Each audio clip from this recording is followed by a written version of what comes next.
저는 학교 다닐 때 운동하는 것을 참 좋아했습니다. 특히 탁구 잘 쳤습니다.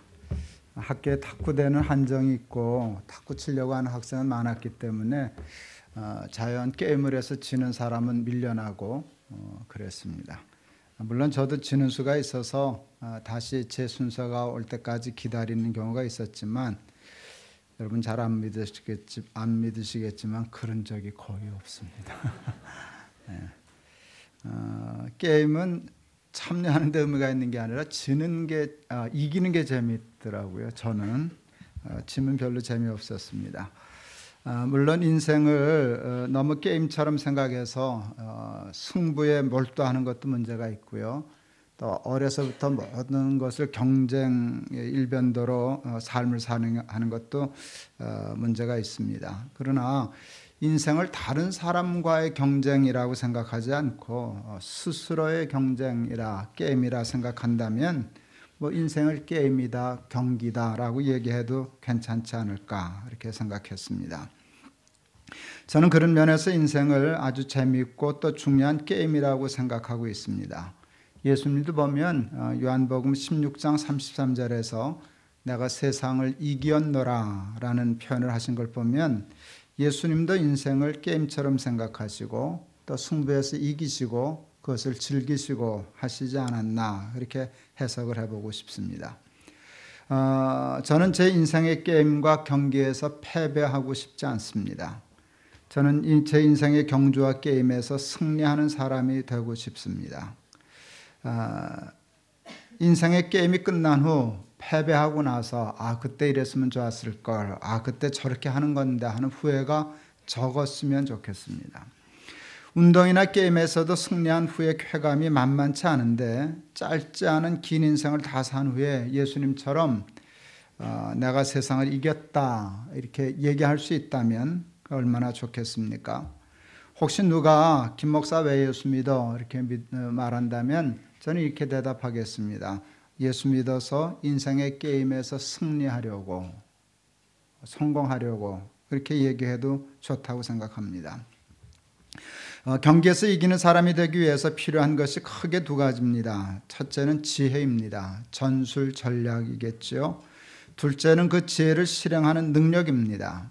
탁구 하나만 봐도요, 무조건 치기만 하면 실력이 느는 게 아닙니다. 대부분 그렇게 해서 실력을 늘리는데 그러면 실력이 더디 늘고 조금밖에 안 늡니다. 탁구에도 지혜가 필요합니다. 이론을 알아야 되고 이치를 알아야 되고 배워야 합니다. 근데 무조건 치면서 배우는 사람이 많습니다. 이론과 이치를 안다고 해서 당장 승리를 할 수 있는 것은 물론 아닙니다. 알게 된 것을 수행해야 합니다. 머리로 이해한 것을 근육이 이해하게 해야 합니다. 피나는 노력과 반복과 훈련이 필요합니다.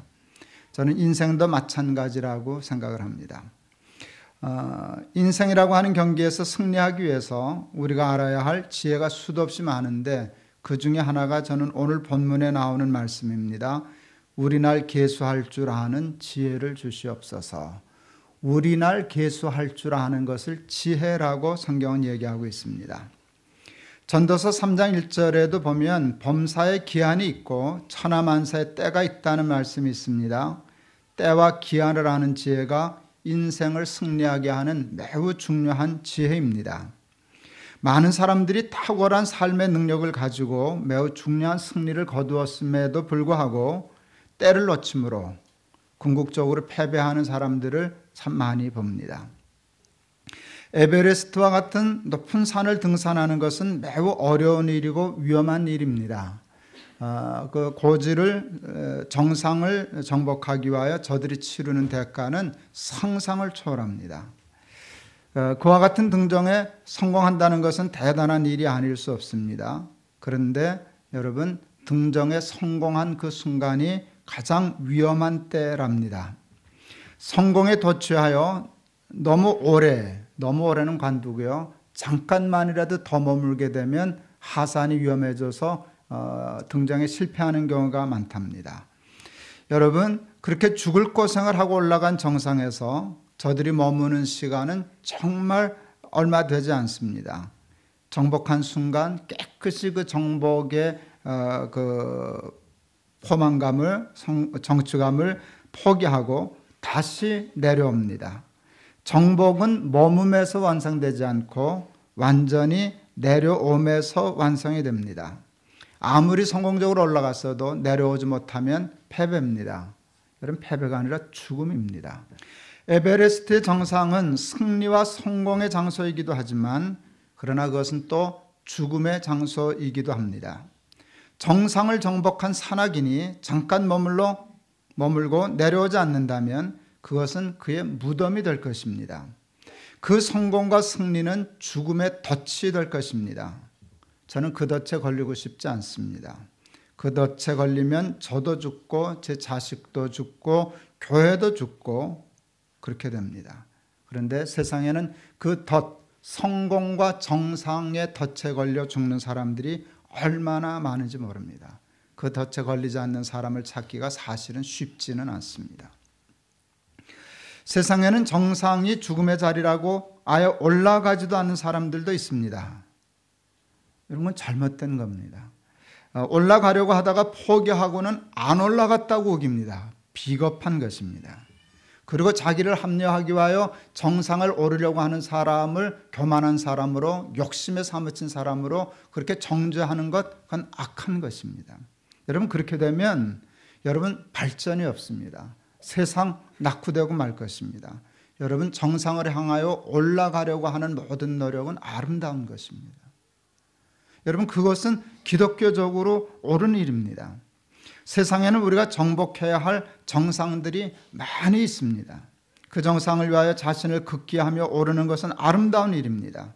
그리고 그것을 통하여 정상을 정복함도 훌륭한 일입니다. 그런 일을 통해서 자신도 발전하고 세상도 발전합니다.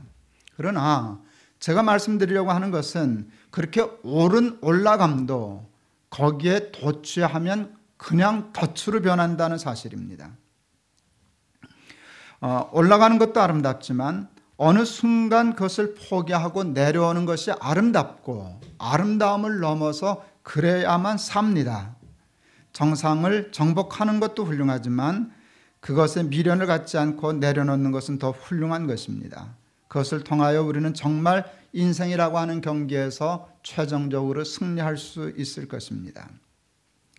밑바닥과 내려옴은 좀 다릅니다. 밑바닥은요, 올라간 적이 없는 거예요. 그러니까 거기는 내려옴이 없어요. 밑바닥은 내려옴이 없어요. 왜요?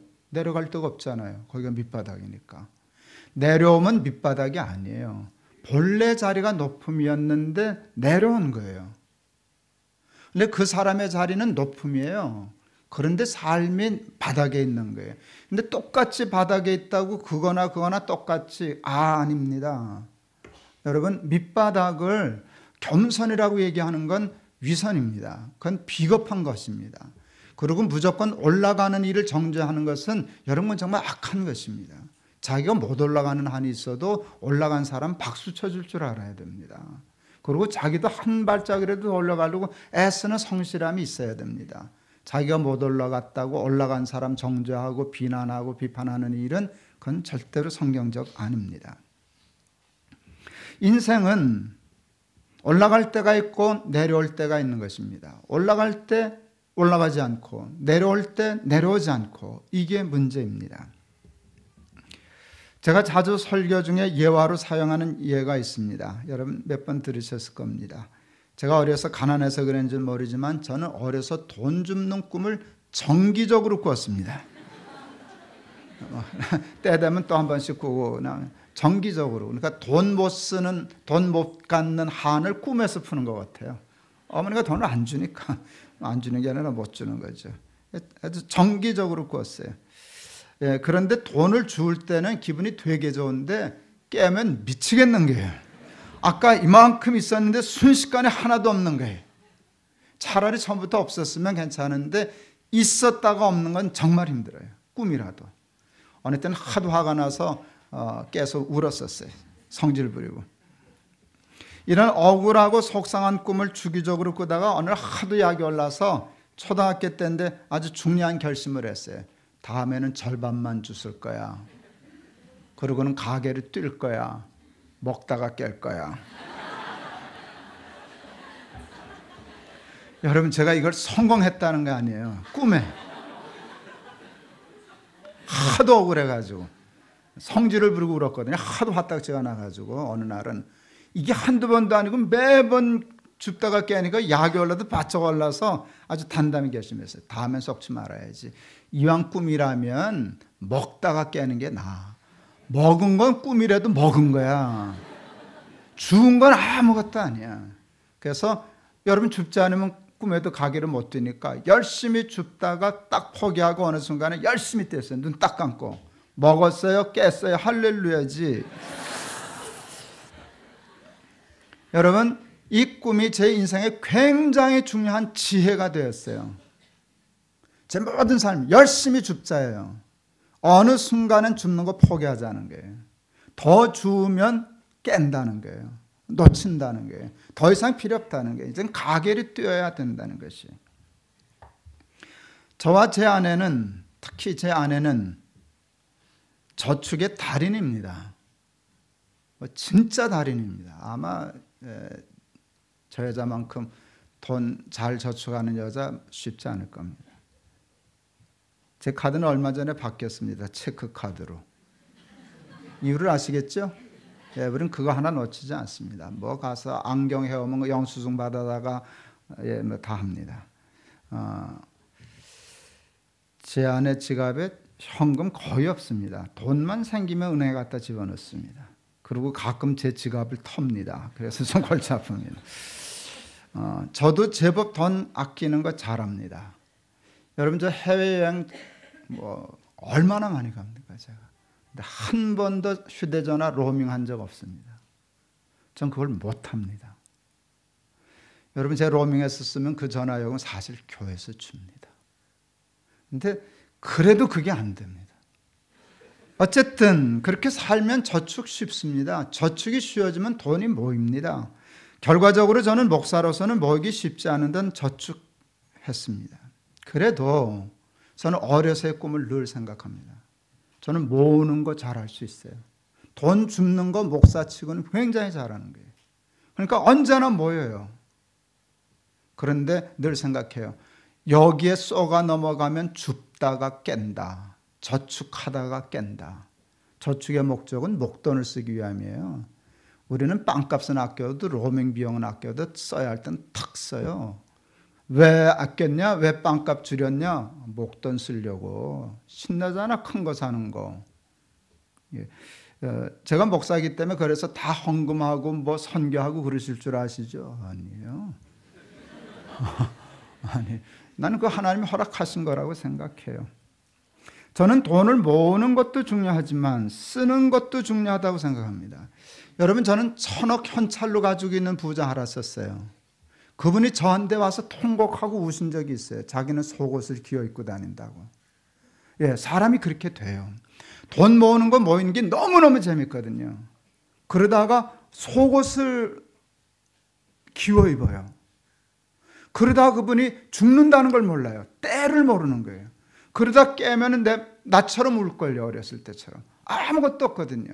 차라리 이 인생에서 그래도 뭐 가게를 뛰어서 먹고라도 죽는 게 낫지. 남 못 줄 거면.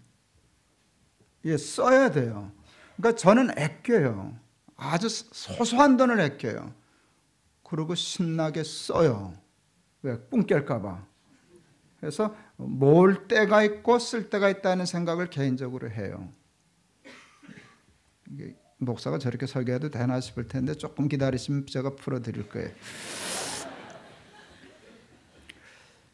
그러나 뭐 그렇게 써도 되지만 저축해서 모은 돈, 목돈을 자기 자신만을 위하여 쓴다면 그것을 돈에서 내려옴 하산이라고 얘기할 수는 없어요.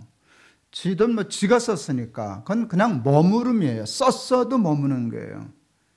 정말 돈에서의 하산은 타인을 위한 베품이에요. 그건 틀림없어요. 아이들을 키우면서 돈을 가르쳤습니다. 말로 가르친 적은 없습니다. 그러나 가르쳤습니다. 부족하지만 생활과 삶으로 가르쳤습니다. 제가 부족한 삶이지만 삶으로 아이들에게 가르친 도는 이것입니다. 돈에는 몫이 있다 하는 것입니다. 첫째는 하나님이 허락해 주신 내 몫이 있다. 저는 돈 중에 하나님이 허락해 주신 내 몫이 있다고 생각했어요. 그러니까 그 몫은 나를 위하여 써도 된다고 생각했어요. 여러분, 무조건 다 하나님 거야. 내게 주신 건 다 하나님 거죠. 다 하나님 건데 하나님이 이건 너를 위해서 써도 돼라고 하는 몫이 있어요. 그 포션이 있어요. 난 그것에 대해서 쓰는 일에 대해서 사람들이 뭐라 그러는 일은 옳지 않다고 생각해요. 그 사람 그만큼 쓰는구나 하고 좀 내버려 두지. 우리는 꼭 누가 뭘 했네, 누가 뭘 샀네. 그 사람 그만해서 살구만. 그래, 내버려 두면 돼. 왜? 그 사람의 몫이 있으니까. 몫이 있으니까. 꼭 자기 기준으로 맞춰가지고 넘으면 안 된다 그러는 건 참 우리나라 특별한 것 같아요. 그래서 여러분 그렇게 사세요. 난 이렇게 살 테니까. 그것도 난 이렇게 살고 넌 그렇게 살아라고 하는 그 몫이 있어야지 어떻게 다 공산주의처럼 몫을 딱 정하겠어요. 그럴 수는 없어요. 저는 하나님이 허락해 주신 제 몫이 있다고 생각합니다. 근데 다 내 몫이라고 생각하지 않습니다. 정말로. 아이들에게 가르친 것입니다. 내 몫이 있다. 내가 써도 돼. 그러나 하나님의 몫이 있다. 최소한 정직한 11조야. 그거 건들면 도둑놈이야. 하나님이 도둑놈이라 그랬어. 그러니까 하나님 몫이 있다는 게 온전한 11조 최소한. 그 다음에 늘 얘기했어요. 가난한 자의 몫이 있다. 다른 사람의 몫이 있다는 게. 그래서 내 몫도 챙기지만 아껴서 한 몫에 쓰는 것도 신나게 뭐 좋은 거 사기도 하고 어디 가기도 하고 먹기도 하고. 저는 지금도 분식집에 가서 라면으로 점심 먹을 수 있어요. 근데 거기 가면 사람들이 감동을 하대요. 근데 나 호텔에 가서도 밥 먹어요. 근데 호텔 출입하면 사람들이 뭐라 그러대요? 호텔을 가든 분식집을 가든 내가 알아서 할 일이지 왜 그렇게 신경들을 쓰셔요? 분식집에 가면 훌륭한 거고 호텔에 저는 제 범위 안에서 둘 다 할 수 있어요. 그런데 정확히 하나님 몫은 생각하고 뛰어요. 그리고 제 머릿속에 나름대로 계산해서 다른 사람의 몫을 생각해요. 그런데 그 몫이 제가 생각하는 여러분 생각하는 것처럼 푼돈은 아니에요. 왜요? 그거는 내 생명이 걸려 있는 거니까. 몫을 떼는 일은 내려옴이에요. 내려옴은 저는 생명이 걸린 일이라고 생각해요. 죽기 살기로 내려와야 하기 때문에 떼는 것을 죽기 살기로 뗄 만큼 떼야 된다고 생각해요.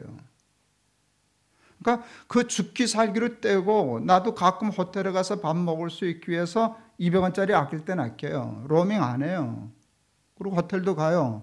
그리고 11조 정직하게 해요. 그리고 다른 사람의 목 뗄 만큼 떼요.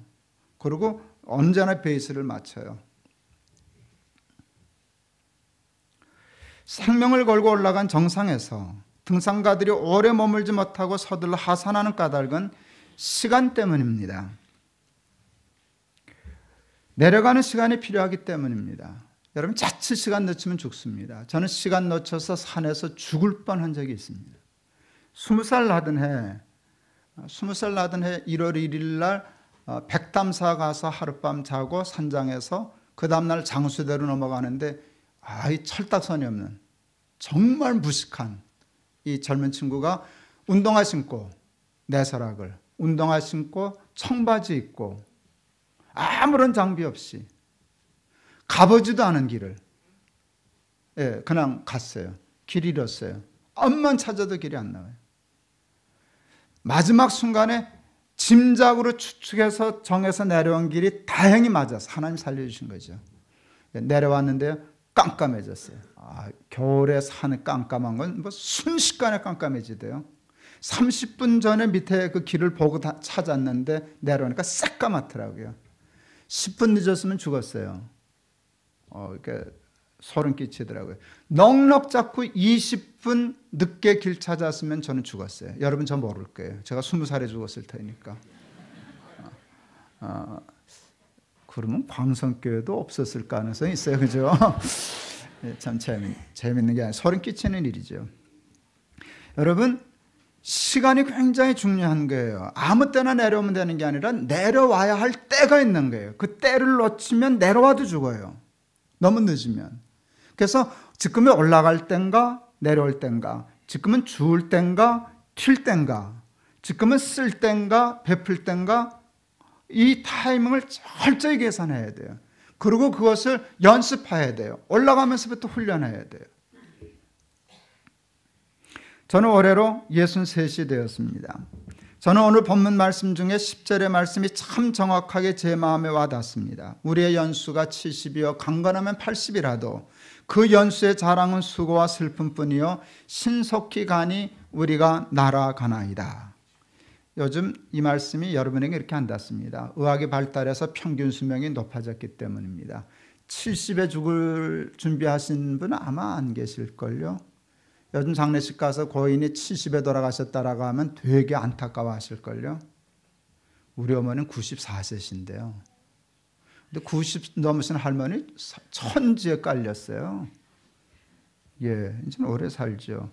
그런데 저는 그럴 자신이 없어요. 오랜 당뇨 때문에 저는 평균 사람들이 생각하는 것보다 최소한 10년에서 15년은 자신 없어요. 그래서 나는 이 말이 지금 나한테 딱 맞아요. 내 정서상 맞아요. 인생이 70이요 강건하면 80이라도 내가 운동 잘하고 관리 잘하면 80까지 살 수 있을까? 늘 그 계산해요. 그러면 바빠지는 거예요. 저 63이거든요. 그리고 중요한 건 아시죠? 50대는 50마일로 가고 60대는 60마일로 가고 70대는 시간이 70마일로 간다는 얘기점은 아시죠?